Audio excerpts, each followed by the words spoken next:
반갑습니다. 오복음TV와 함께하는 복음으로 보는 성경 요한계시록 19장 되겠습니다. 요한계시록 19장은 혼인잔치라는 제목을 붙였습니다. 혼인잔치.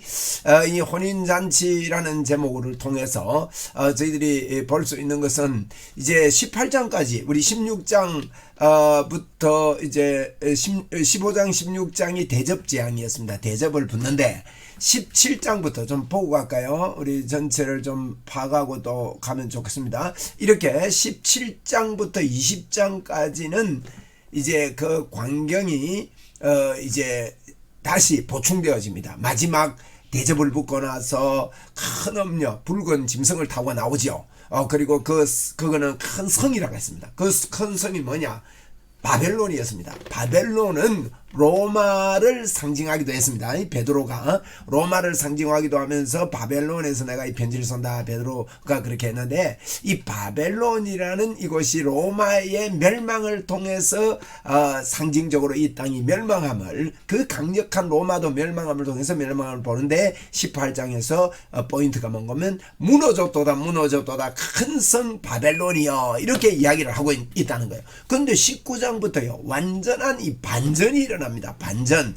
그래서 반전이 일어나면서 이렇게 설명을 하는데, 19장은 특별히 혼인잔치입니다. 혼인잔치. 20장을 보면 천년 왕국이라고 이렇게 기록이 되는데, 사실은 이 천년 왕국은 성경에 없습니다. 천년 동안으로 바꾸면 좋겠네요. 이 바꾸게 제가 천년 동안 왕노릇하는 이와 같은 일들이 있는 것이 19장 20장입니다. 뭐 천년 왕국에 대해서는 20장에 가서 말씀을 드리도록 그렇게 하겠습니다. 이제 저희들이 이제 보는 것은 오늘 혼인잔치인데, 혼인잔치에서는요 참 놀라운 거는 신약에서 할렐루야라는 단어가요 요한계시록에 밖에 나오지 않습니다. 할렐루야. 이 할렐루야가 4번 나와요. 4번 나오는 게 1절, 2절, 3절, 6절 이렇게 나옵니다. 오늘 그 19장 1절, 1절, 2절은 안 나오네요. 3절, 4절, 6절 이렇게 나옵니다. 그렇게 할렐루야가 4번 딱 신약에서 나오는데 요한계시록에서만 나온다는 거예요. 한번 검색해 보세요. 검색하면 할렐루야가 그렇게 나옵니다. 이 할렐루야라는 이 할렐, 이 말은 의미가 있습니다. 찬양하라 하면 할렐, 루는 유입니다. 당신이, 너가, 야는 하나님입니다. 할렐루야, 이 말은 루가요 당신이라고 할 수 있고 우리라고 할 수 있습니다. 우리, 복수로 보면 우리. 그러니까 할렐, 하나님을 찬양하라, 우리가 하나님을 찬양한다, 당신이 하나님을 찬양하라, 이런 의미라고 볼 수 있는데, 이 할렐루야가 막 전국에서 막 벌어집니다. 혼인잔치가 일어나고. 그런데요 백마탄 분이 나타납니다. 이 예수 그리스도시요, 예수 그리스도가 나타나고, 반대로 이제 혼인잔치가 열리는 반대로는 이제 불과 유황에 타는 불못에 던지우는 그런 장면이 오늘 19장 내용이라고 할 수 있겠습니다. 자, 이제 우리 본문을 보면서 보겠습니다. 예수 그리스도의 요한계시록 19장이죠. 19장 2일 후에, 이 말 2일 후에라는 말은 저희들이 보았습니다. 2일 후에라는 말은 그냥 이제 순서적이지 않다는 거예요. 순서적으로 2일 후에 그런 의미가 아니라, 2일 후에 말은 타우타라는 말인데, 이거는 순서가 아니고 동시적인 사건을 이야기하면서 그 다음에 내가 이야기한다, 이런 의미로 보세요. 왜냐면 이제 공간을 동시에 딱 본단 말이에요. 보는데 한목에 글을 못 쓰잖아요. 한목에 글을 못 쓰니까 순차적으로 쓰면서 그 다음에 이런 의미로 보시면 됩니다. 2일 후에. 자꾸 요한계시록을 저희들이 그 의미상의 모습을 잘 보지 못해가지고 시간 순서로 보는 게 굉장한 잘못된 해석이 이루어집니다. 2일 후에, 이 말은 그 다음에 내가 들으니 하늘에서 허다한 무리의 큰 음성 같은 것이 있어 이르되 뭐라 합니까? 할렐루야 하랍니다. 할렐루야, 할렐루야, 구원의 영광과 능력이 우리 하나님께 있도다 하고 찬양을 하는 겁니다. 할렐루야가 신약에 처음 나오는데 천국에서 막 일어나는 일입니다. 그의 심판은 참되고 하나님의 심판은 참되답니다. 의로운지라 음행으로 땅을 더럽게 한 큰 음녀, 음행으로 땅을 더럽게 한다마는 음행은 하나님을 떨어지고 하나님을 믿지 않는 거 음행이라 그래요. 큰 음녀를 심판하사. 이게 18장에서 벌써 무너졌도다 큰 성 바벨론. 이 큰 음녀는 17장에서 붉은 짐승을 타고 나오는데 이게 전부 다 상징이거든요. 너무 어렵게 붉은 짐승이 뭘까 고민할 필요 하나도 없습니다. 로마를 상징하면서 로마의 무너짐을 이제 무너졌도다 이걸 상징. 그리고 마지막 때 아무리 거세도 무너진다는 거예요. 심판하사 자기 종들의 피를 그 음녀의 손에서 갚으셨도다. 피를 갚았다는 말은 자기 종들의 피, 순교의 피, 또 예수 그리스도의 피, 그죠? 우리는 다 예수 그리스도 안에서 죽은 자들 아닙니까? 그 피를 그 음녀의 손에서 갚으셨도다. 두 번째로 할렐루야 하니, 두 번째로 할렐루야 하니 그 연기가 세 색도로 올라가더라. 자, 이 할렐루야가 두 번째 나왔습니다. 또 24장로와 네 생물이 엎드려 보좌에 앉으신 하나님께 경배하여 이르되 뭐라 합니까? 아멘 할렐루야. 24장로들이 이 할렐루야 세 번째 나옵니다. 할렐루야. 네 번이 6절까지 6절에 보면 또 내가 들으니 흔한 무리의 음성과 또 같고 맑은 물소리와 같고 큰 우레 소리와 같은 소리로 이르되 할렐루야 주 하나님 우리 하나님 곧 전능하시니가 통치하시도다 하고 할렐루야. 이렇게 1절 3절 4절 6절에 네 번 신약 성경에 딱 네 번 나오는데 오늘 본문이 할렐루야 이렇게 나옵니다. 할렐루야 할렐루야 할렐루야 이렇게 찬양을 하는 거죠. 너무나도 신바람이 나는 이런 하나님을 찬양하는 그 음성들이죠. 그래서 아멘 할렐루야. 이 아멘이라는 말은요 이 그대로 믿는다 이런 의미인데 여기 중요한 단어는요 아멘 할 때 내가 그대로 믿는다 이렇게 믿어야 돼요. 내가가 꼭 들어가야 됩니다.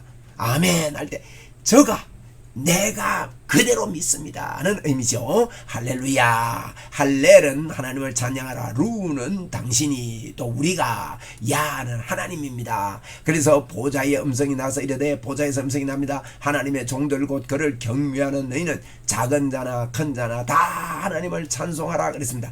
작은 자나 큰 자는요 남녀노소 누구나 이렇게 다 하나님을 찬양해야 됩니다. 하나님을 찬양하라 하는 음성이 들립니다. 그런데 이 소리를 누가 듣습니까? 누가 들을 수 있습니까? 그래서 들을 귀 있는 자는 복이 있는 것입니다. 아무나 들을 수 없는 것이 하나님을 찬양하라 아닙니까? 그래서 이렇게 하나님을 찬양하라고 보좌에서요 엄청난 하나님을 찬양하는데 왜 찬양하느냐? 7절에 나옵니다. 7절에 이 소리가요 이 음성 이 소리가 맑은 물소리 같고 큰 우레 소리 같은 소리로 이러되 할렐루야 어마어마한 소리가 이렇게 번진다는 거지. 그리고 왜 이렇게 찬양합니까? 7절입니다. 우리가 즐거워하고 크게 기뻐하며 그의 영광을 돌리세. 왜? 어린 양의 혼인 기약이 이르렀다는 거예요. 할렐루야. 이러고 그의 아내가 준비됐답니다. 아내가 딱 준비됐다. 자, 이거 조금 의미가 있습니다. 어린 양의 혼인 기약이 이르렀고 아내가 준비됐다. 이거 좀 보세요. 예, 어린 양의 혼인 기약이 이르렀다 이 말은 이게 유대인만큼 복잡한 혼인 절차가 없어요. 이것은요 우리의 영적인 상태를 설명해 주기 위한 유대의 문화라고 봅니다. 하나님께서 그 문화를 이용해서 우리에게 설명합니다. 여러분 혼인을요 유대는요 3번을 하는 거예요. 처음에 이렇게 서로 사귀다가 눈이 맞으면 남편이 아내를 데리고 아내 집에 갑니다. 여자 집에 갑니다. 아내가 아니에요. 참 여인 집에 갑니다. 여인 집에 갈 때 3가지를 가지고 간대요. 나 이 여자를 사랑해서 평생 하겠다는 서약서를 딱 가지고 갑니다. 그 다음에 포도주를 가져간답니다. 그 다음에는요 은금을 가지고 가요. 돈을 지참금을 가지고 가는 겁니다. 그래가지고 허락을 받습니다. 허락을 받는데 그러면 신부 집에서 이걸 묻는답니다. 물으면서 지적으로 얼마나 탁월한지 정서적으로 어떤지 이런 거 물고 또 의지가 어떤지 이런 거 지정의를 다 묻고 이제 서약서에 서약을 하면서 가져갔던 포도주를 반잔은 신부가 먹고 거기에 또 찍어가지고 서약서에 바르고 신랑이 먹고 이러면서 이제 서약을 하는 게 첫 번째 결혼식입니다. 이걸 보고 이제 정혼한다 그러거든요. 결혼을 3번 해요. 우리 주님과의 우리와의 관계를 그렇게 보면 됩니다. 그래서 3번을 결혼식을 하는데 3번 하는데 첫 번째 정혼이에요. 그 정혼. 처음에 이렇게 만나는데. 그리고 정혼하고 나면요 이제 부부가 되는 거예요. 정식 부부가. 근데 같이 자지를 안 해요. 같이 이제 거하지를 않아요. 어떻게 하는데 1년 동안 헤어진답니다. 1년 동안 헤어져가지고 신랑은요 아내가 거할 집을 열심히 짓는답니다. 신부의 아버지의 지시를 받으면서 또 이렇게 서로 의논하면서 이렇게 신랑이 능력이 있는가 이런 것도 보면서 집을 다 짓는데요. 그래서 집을 다 지면 신부는 뭐하냐? 신부는요 신부 수업을 한다는 겁니다. 신랑 집에 가문이 어떻고 결혼생활은 어떻게 해야 되고 남편에게 어떻게 해야 되고 이런 공부를 1년 동안 열심히 하고 그 다음에 그 제일 중요한 건 정조를 지켜야 된대요. 정조를 순결하게 성결하게 이렇게 정조를 딱 지켜가지고 이제 이게 이제 두 번째 집을 짓는 두 번째 하는 그런 결혼식이래. 1년 기다리는 것도 결혼식이래요. 1년 기다리는 결혼식. 그러면 세 번째는요 집을 다 지으면 우리에게 신부에게 옵니다. 신부에게 오면은 이제는 혼인잔치가 열려지는 겁니다. 주변에 광고를 하고 신부가 이렇게 뛰어나다 놀랍다 정조를 지키고 공부를 다 했다 그러면서 7대 절기가 있는데 그 절기 내에 결혼식을 한다는 거예요. 자, 이게 마치 뭐와 같습니까? 이게 여기 7절에 보니까 어린 양의 혼인 기약이 이르렀단 말은 우리 주님이 그랬잖아요. 내가 가서 집을 지으면 다시 와서 내가 너희 있는 곳에 내가 영접하리라 그랬잖아요. 그게 바로 이제 요한복음 14장에 있는 우리는 뭐 집 지으러 가고 뭐하러 지으러 가는데 이 신랑 신부가 이제 부부가 된 거예요. 그 부부가 된 거예요. 이미 된 거예요. 정혼이에요. 정혼이 되고 나서 신랑이 집 지으러 간다. 이 의미를 그 시대 사람들은 잘 안다 이 말이에요. 그래서 어린 양의 혼인 기약이라 이 말은 어린 양의 혼인 기약 집 다 지었다 이겁니다. 그러면 신부는 거기서 뭐 했습니까? 그동안에 신랑 수업을 하고 어떻게 하면 신랑을 잘 섬기고 이런 공부를 하고 가문 공부를 하고 천국 공부를 하고 또 정조를 지키고 어려운 가운데서 말이죠.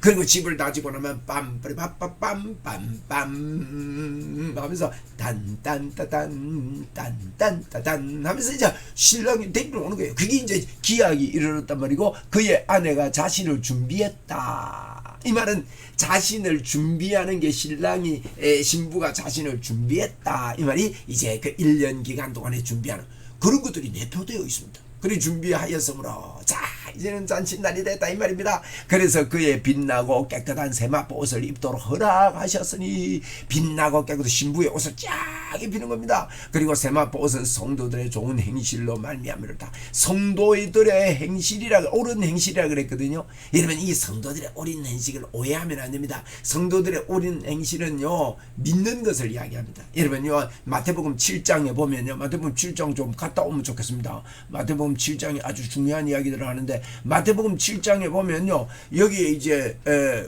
요렇게 이야기했습니다. 7장 17절 보니까 이와 같이 좋은 여기 열매 맺으라 그랬거든요. 여기 열매를 말하면서 그들의 열매로 그들을 알지니 그랬단 말이에요. 가시나무가 포도나무를 은근기가 무화과를 맺겠느냐 따겠느냐 이와 같이 좋은 열매 여기 좋은 열매라 그러죠. 좋은 나무마다 아름다운 열매를 맺고 못된 나무마다 나쁜 열매를 맺는 거예요. 아름다운 좋은 열매는요 좋은 나무가 맺는 겁니다. 좋은 나무마다 나쁜 열매 맺을 수 없고요 못된 나무마다 좋은 열매 맺을 수 없다. 자 여기에 우리는 열매를 강조하는 것 같지만 나무를 이야기하고 있다는 거예요. 여러분 우리의 좋은 행실은요 행실보다도 그 거처를 강조. 그 밑에 보세요. 그 밑에 보면요 아름다운 열매를 맺지 않는 나무마다 찍힌다 그랬는데 나무가 안 좋으니까 그런 거죠.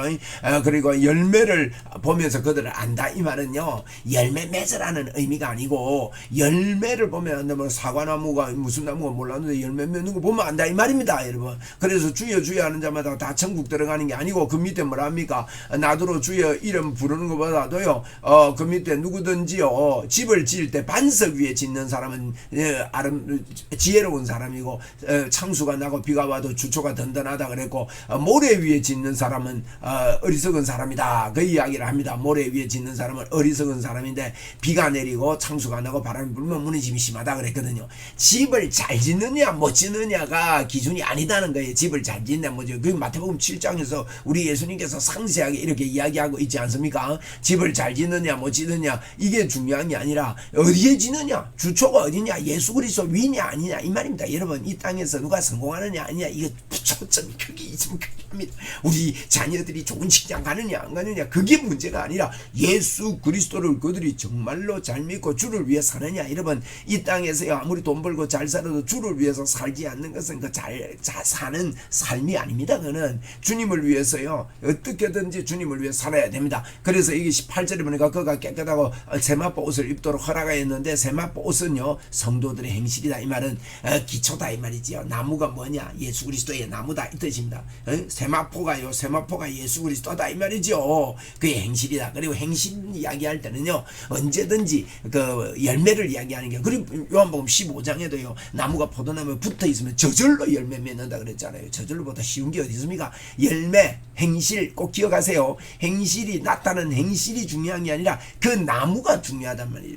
나무가 집이 얼마나 아름다움이 있느냐가 중요한 게 아니라 그 기초, 반석이냐 모래냐 이게 중요하다는 겁니다. 우리는 사람이 자꾸만요 이제 집만 보는 거, 집만 보면 안 됩니다. 기초가 어딨냐, 이 흔들려도 안 무너지는 기초. 자, 이걸 이야기합니다. 8절이었습니다. 자, 이제 이렇게 신부의 옷을 입고 빛납니다. 죄 없는 어린 양이여 죄가 되심으로 말미암아 우리의 옳은 행실이 아름답게 되었다 이 뜻이지요. 9절입니다. 천사가 내게 말하기를 뭐랍니까? 기록하라.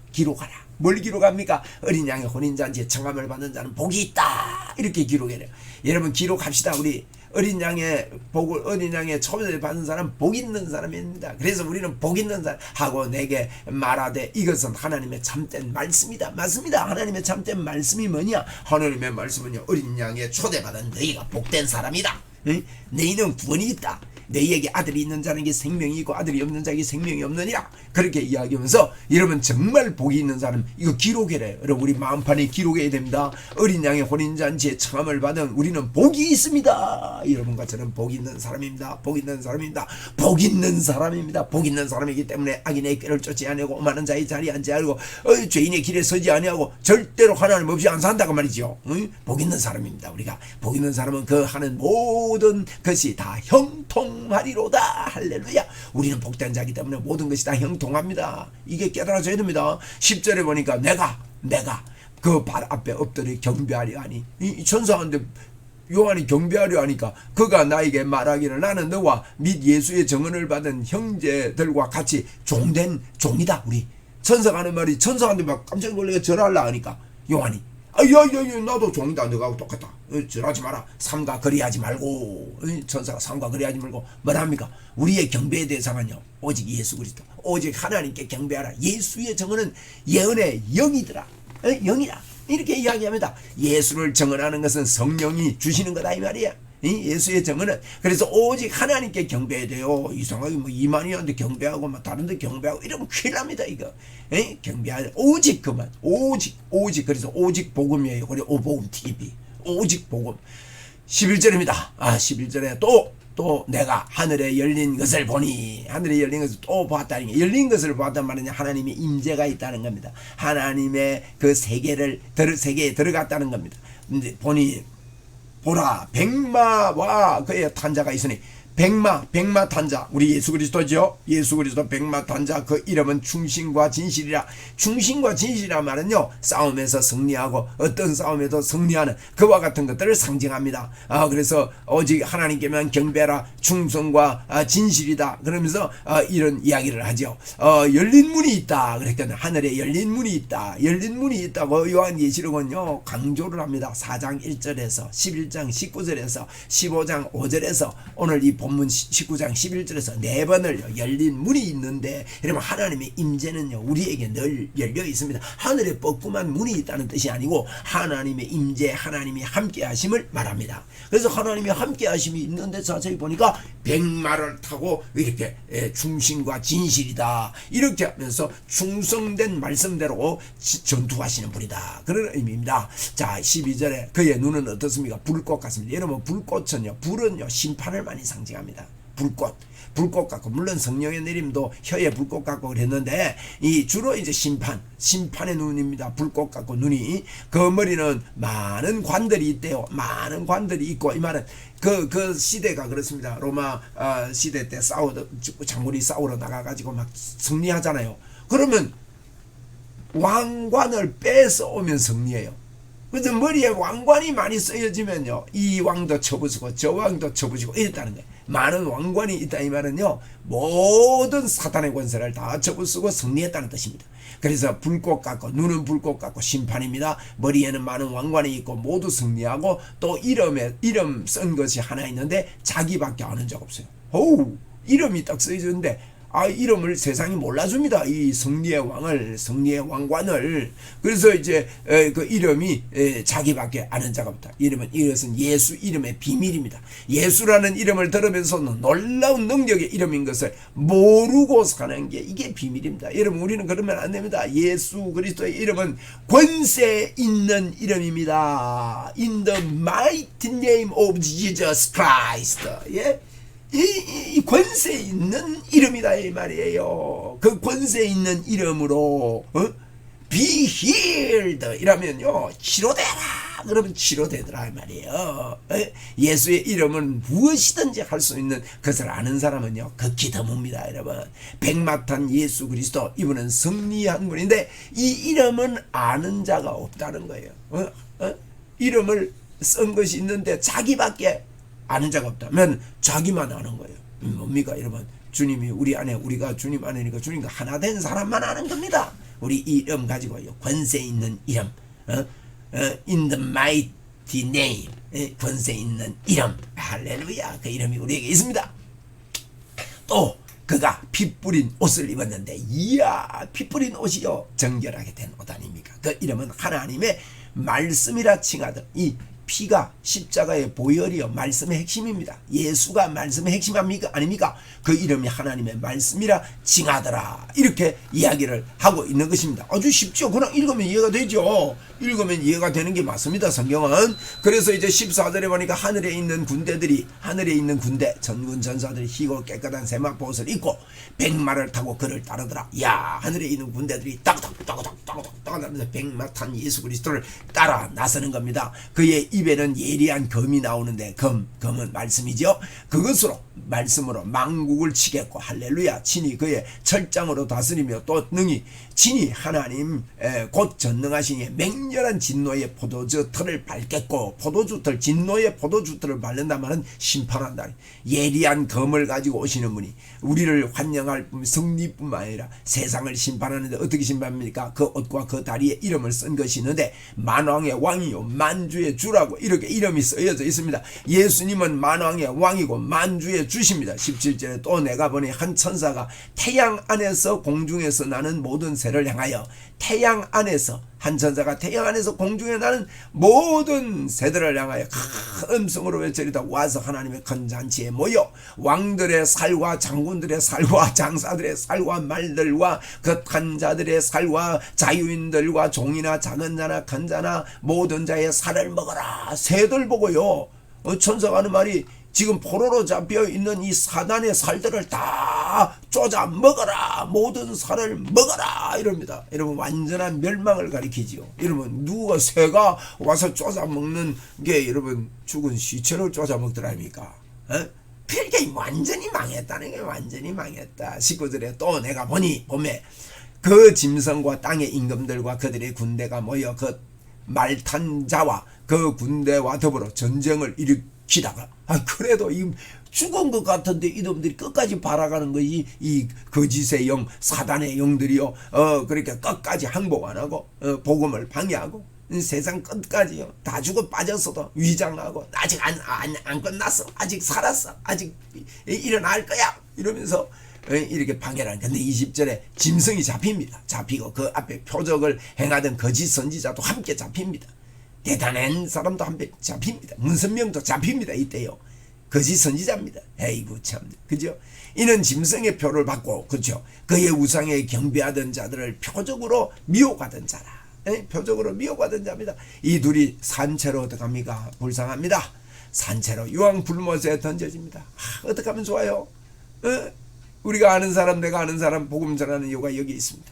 그런데요, 그 나머지는 말탄자 입으로부터 나오는 검의 죽음에, 말탄자 입으로부터 나오는 말씀의 검에 죽습니다. 그러니까 아까 새 보고 잡아먹으라 했잖아요. 모든 새가 그들의 살로 배불리더라 이렇게 이야기를 하고 있습니다. 이것은요 에스겔에서 나오는 여러 가지 환상들을 가지고 설명하고 있습니다. 에스겔을 제가 예를 들지는 않았습니다만은 이 요한계시록은요 꼭 아세요. 요한계시록 독단적이지 않습니다. 구약을 보충 설명하고 있고요, 구약을 인용하고 있습니다. 그래서 요한계시록 19장은요 이제 그 에스겔서에서 이렇게 이야기하는 그런 장면들을 많이 이야기하고, 요한계시록 19장은 특별히 에스겔서 39장과 연결이 있습니다. 또 뒤에 나오는 우리 20장은요 청년 동안이라는 이 20장은 요한계시록의 그 38장 에스겔 38장의 내용과 연관되어 있는 걸 볼 수가 있습니다. 그래서 성경에는 청년 왕국이라는 단어는 없지만 우리가 통상적으로 많이 쓰니까 언어의 변천이라 보고